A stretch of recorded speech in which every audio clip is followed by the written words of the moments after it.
Hello everyone, আসসালামু আলাইকুম। শখেরাদের page থেকে আমি সাদি। আমি আবারও হাজির হয়ে গিয়েছি মজার একটি ভর্তা রেসিপি নিয়ে। ভর্তা পছন্দ করে না এমন বাঙালি তো খুঁজেই পাওয়া যাবে না। সকালবেলা গরম ভাতের সাথে এমন একটি মজার ভর্তা হলে তো খাবারটাই জমে যায়। তো চলো কিউট ফ্রেন্ডস, আজকে বানাই বেগুন আর টমেটোর মিক্স ভর্তা। প্রথমে আমি বেগুন আর টমেটো কেটে লবণ হলুদ দিয়ে মাখিয়ে নিচ্ছি। তারপর কড়াইতে সরিষার তেল দিয়ে বেগুন আর হলুদ এক এক করে ভেজে নিচ্ছি।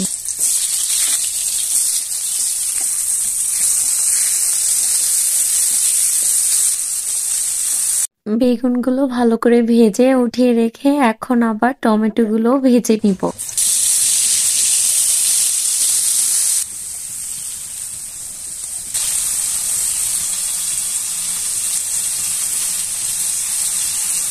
বেগুন আর টমেটো ভাজা শেষ, এখন মরিচের পালা। কাঁচা মরিচ আর শুকনো মরিচও ভেজে নিব। ভর্তা বানানোর জন্য যা যা উপকরণ লাগবে সবকিছু রেডি হয়ে গিয়েছে, এখন শুধু ভর্তা ম্যাশ করার পালা।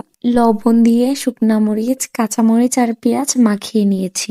এখন দিব বেগুন আর টমেটো, আর সাথে দিব কিছু ধনিয়া পাতা। হাত দিয়ে ভালোভাবে মাখিয়ে নিব। ব্যাস, ভর্তা রেডি। ভর্তাটা দেখতে যেমন লোভনীয়, খেতেও দারুণ মজা। আজকের মতো বিদায়। আল্লাহ হাফেজ।